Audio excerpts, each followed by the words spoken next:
You are who you choose to be. 100 million subscriber YouTube channel.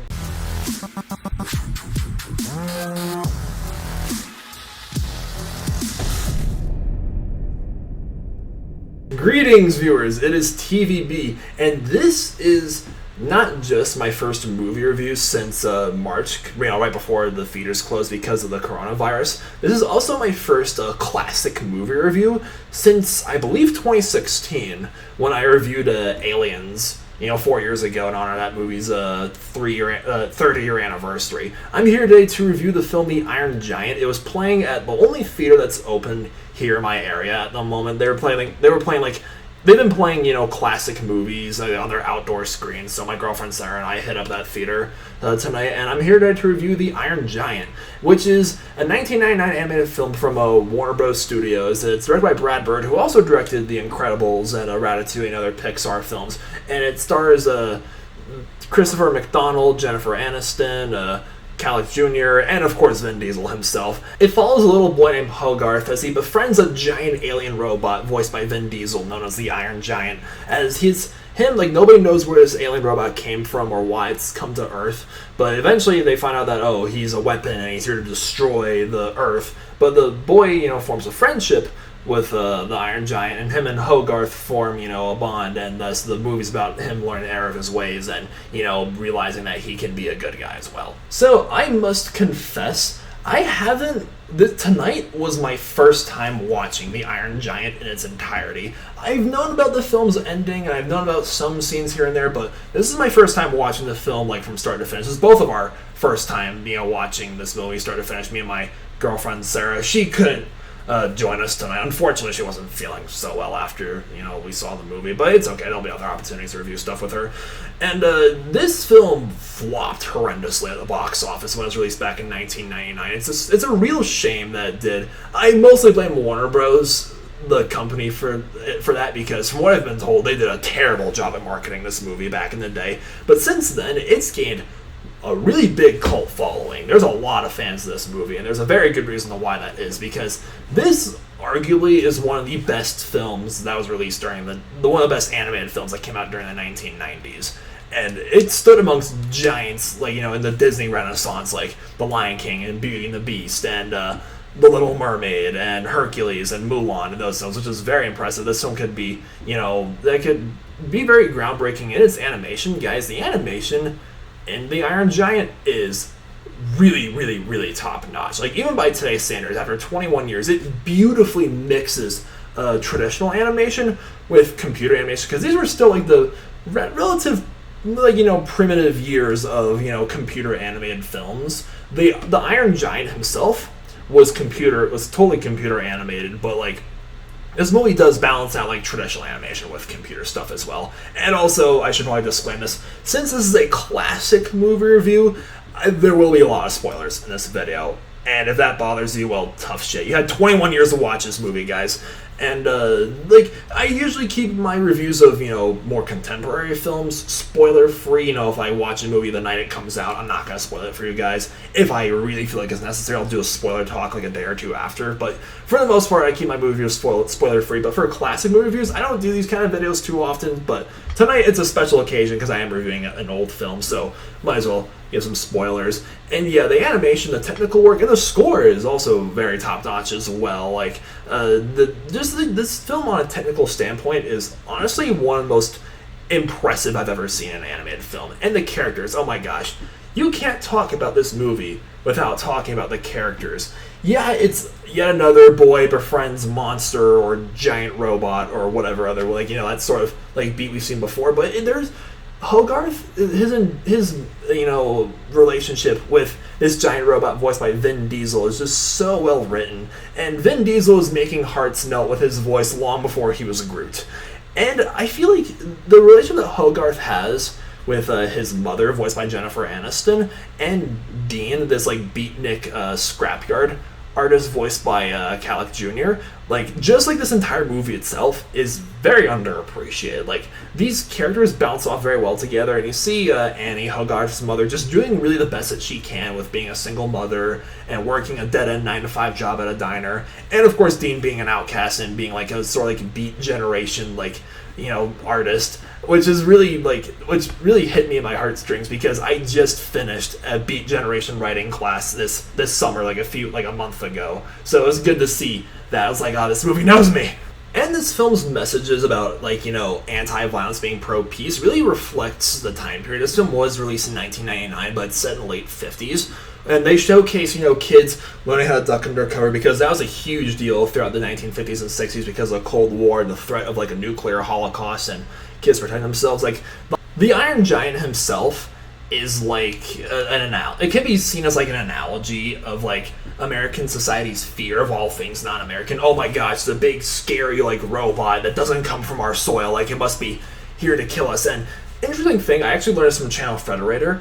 The beeping that you hear at the start of the movie with Sputnik, the Soviet Union like robot space, you know, satellite that was floating around at the start of the movie, the beeping sound.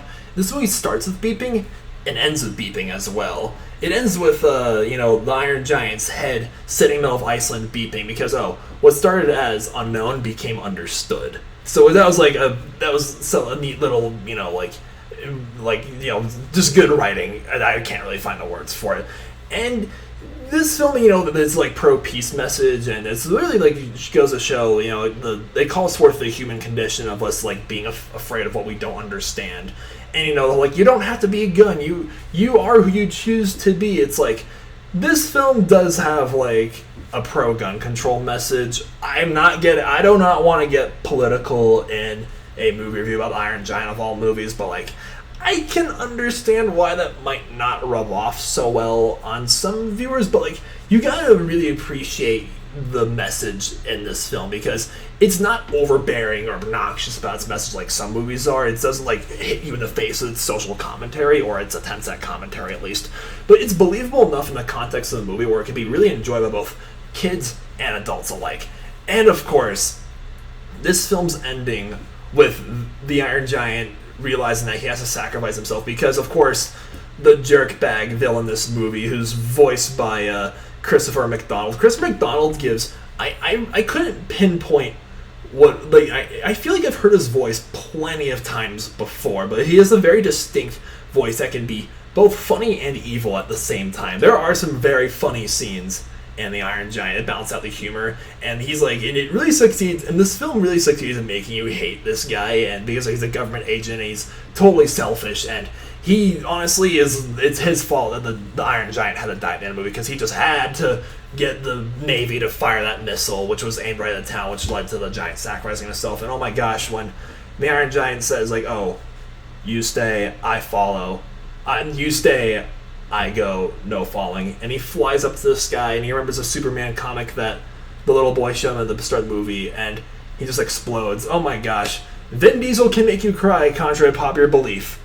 That scene, at least, if you don't, like, at least give a little sigh and be like, oh, this scene is coming. Because I knew about that scene, you know, I knew about how this film ended, you know, before I saw this movie, but, like, still, that's still not an easy scene to watch, but this film, I love this ending because it doesn't leave really any loose ends untied.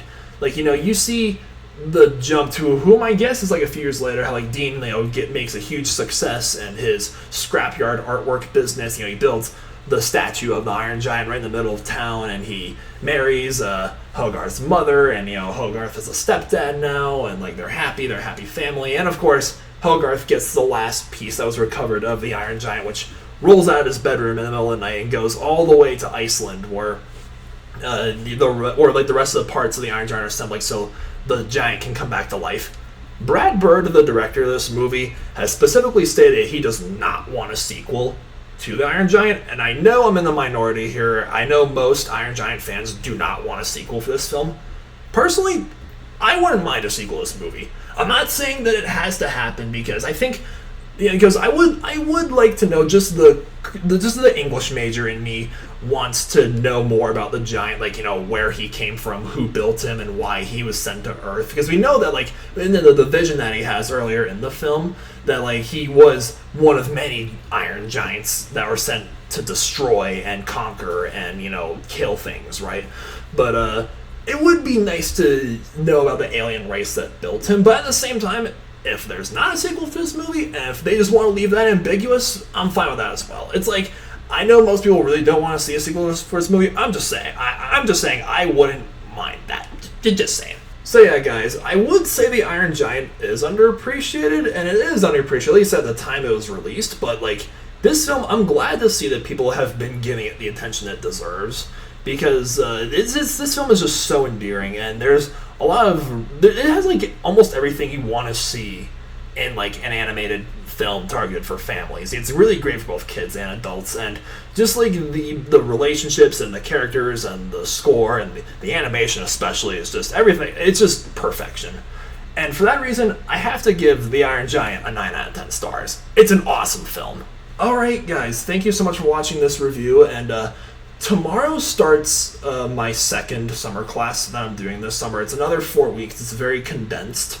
And I should have a lot more time to myself after my class ends in August. But, you know, like, I have like a week or two before like fall classes begin. And if I really didn't upload that many videos, you know, in my first summer class I took like a month ago. Again, it's nothing against you guys. It's just I'm a student and my classes and my grades, my homework just takes precedence over YouTube. So I'm going to try to upload videos, you know, when I can, when I have some downtime, but if I don't, it's not against you guys at all. I just, you know, I apologize in advance if it happens. But, like, before, you know, more movie theaters reopen and, you know, before the films that have been put off in 2020 are eventually released, I think Tenet's being released in August. I'm really excited for that. Till then, at the theater that I saw Iron Giant, if they're still playing more classic movies, I would like to make more classic movie reviews for you guys like this one. If I don't, again, I apologize in advance, but it's something I would definitely be open to doing. And guys, if prayer is your thing, keep me in your prayers, because I did apply for a lot of jobs last week. So if my schedule and of course my wallet allows it, I do want to like review more classic movies for you guys, and hopefully I can get a haircut soon. Like seriously, my quarantine hair is driving me crazy. Alright, you guys are the best. Thank you so much for watching this video, and if you haven't already, please subscribe and follow me on Instagram, stuff like that. My link's in the description. My name is TVB9. You guys have a nice night. Stay beastly.